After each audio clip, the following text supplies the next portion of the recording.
G'day there, Guardians. Today we're going to be looking at the challenge for the first encounter of the raid at the acquisition called Swift Destruction. Now, Swift Destruction is a bit of a misleading title because it seems to suggest that we have to do something really quickly. Now, in a way, that's true, and in another way, it's not, because the challenge is to kill all 3 unstoppable champions that spawn around the arena at once, or within 5 seconds of each other. You have a very, very limited window for this, but what I've found is that a lot of people have difficulty with this particular challenge because they are going too slow while they're trying to get everything up and running and spawn the champions. Now, what I mean by that is they're trying to spawn all of the champions before they go and kill a Glyph Keeper. Now, there are strategies around at the moment that tell you that that is a good method. In my experience, it's not. This is the swift part of the Swift Destruction challenge. The thing that I want to kind of point out here is you need to make sure that you're resetting the obelisk by killing a Glyph Keeper to keep the timer going, but also you need to make sure that you're spawning the champions quick enough that you're able to get all 3 down. Of course, the very first and most obvious way to get around it is to ensure that you are running unstoppable champion mods on either a hand cannon this season or a pulse rifle, or alternatively you might be a fan of the glaive for this particular challenge. If you've got the Osmiomancy gauntlets and you're running as a warlock, you're going to be able to keep a champion frozen, but more than that, you'll not just keep the champion frozen, you'll also be able to keep the ads frozen, which is going to make your life as a defender, if that's your role, a whole lot more comfortable, because you won't be dealing with all of the additional chaos that comes with having to man ads and also keep an unstop alive but stay out of harm's way. So the easiest way is, as I said, to run Osmiomancy gauntlets with the stasis turrets, and if you've got those running cold snap grenades, you'll have a stasis turret at the ready pretty much all the time, which is going to be a lot easier, especially if you're keeping the abomination under wraps for the vast majority of the encounter. The alternative is to do what I do as a warlock, which you don't have to be running warlock to do this, but as a warlock, if you're running Devour and you are running a setup that gives you a grenade consistently, then you can make sure you're getting constant grenade kills on all of those ad spawns. Make sure you're running something like an unstoppable hand cannon, as I am in this clip, or an unstoppable pulse rifle, or the glaive, as I said, which is actually not a bad option because you don't need to charge the glaive, and you'll find you have no real issue, even on Master, with staying alive as long as you keep proccing Devour, keep getting kills, and keep that unstop stunned. Do not spawn trap those unstops. Make sure you know where unstoppables spawn and never do huge amounts of damage in that area on the spawn, especially if you're not on Master. If you're playing on Master, then the damage that you do will not be significant and it's not so bad.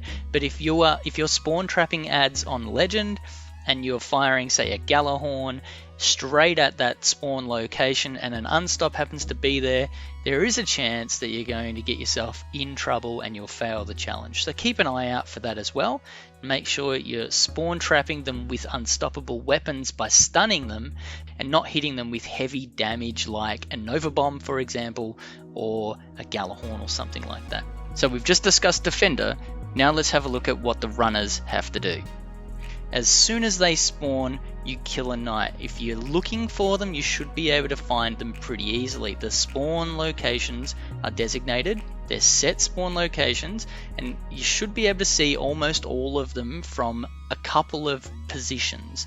So with 3 runners in a 6-person fire team, you should have no trouble identifying the location of the knights, and then once you've done that, you should be able to kill them. Once the first knight dies, within a few seconds the second knight will spawn.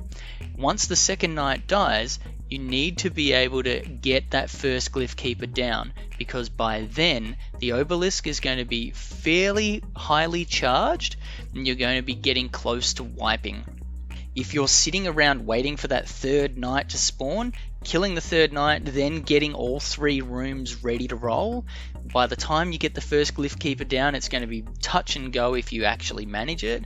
More often than not, you're going to find that you're going to wipe because players are having difficulty keeping the obelisk free from damage, and killing the knights as well as progressing the encounter like that without killing a Glyph Keeper to reset the obelisk, you're going to find that you're wiping more frequently and it's unnecessary. All you need to do to stop that from happening is get one of the Glyph Keepers down. When you get the first correct Glyph Keeper down, that will reset the obelisks to the start, and you've just bought yourself a huge amount of time. Now it's a matter of staying alive rather than having to fight against the clock. This is going to make your life a whole lot easier. Don't wait to get the first Glyph Keeper down. The swift destruction side of things is managing to work through and get the right Glyph Keepers down quickly. That's the swift part.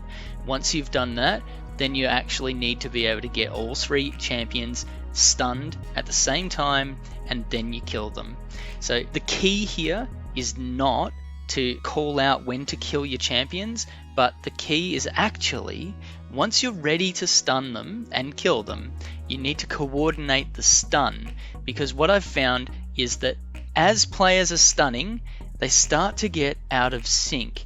And if one player calls out that they're going to kill their unstoppable champion, and the other players have just stunned theirs, and it's coming out of the stun animation now, it has a brief window where you can't stun it anymore and it's not taking that additional stun damage, then you're going to find you start getting into troublesome territory where people who are trying to reload weapons are having issues killing your champions inside the 5-second window. So the coordination really comes down to coordinating the stun, and then ensuring that all 3 are stunned, and then once you hear the third stun, you go into kill mode.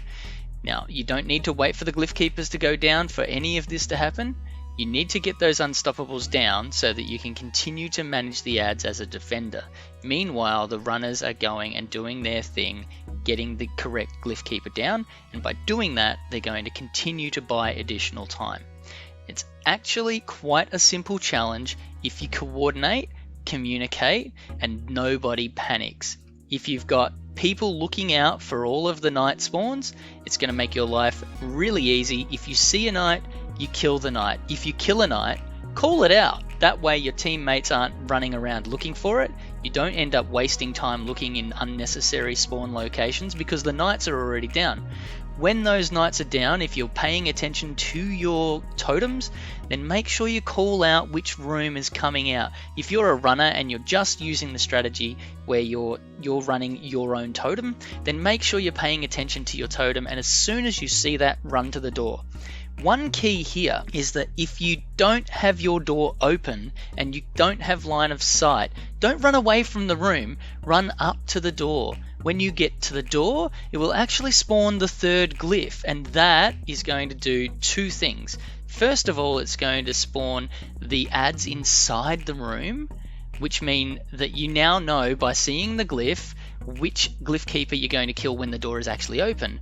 But it's also going to spawn the unstoppable champion for the defenders to be able to ensure that they're getting on with the job and can get those champions down quickly while you're still getting those doors open. Alternatively, if you're running whichever door is closest to you, the same applies. When you run in, you already know which one you're going to kill. This is going to make it a whole lot easier in some of the rooms that are a little bit tricky to get around the back, and also on Master it means that you're prepared for whichever side you have to go and be able to get those overload champions down. The final tip I want to give you before we wrap up is that you don't need to kill the last wave of unstops. On the third obelisk, the final run, you don't need to kill those unstops. You can leave them up, keep them stunned, simply activate the glyphs on the obelisk, and your job is done. Everything, including those unstoppables, will despawn. You absolutely have to kill the 2 waves previous.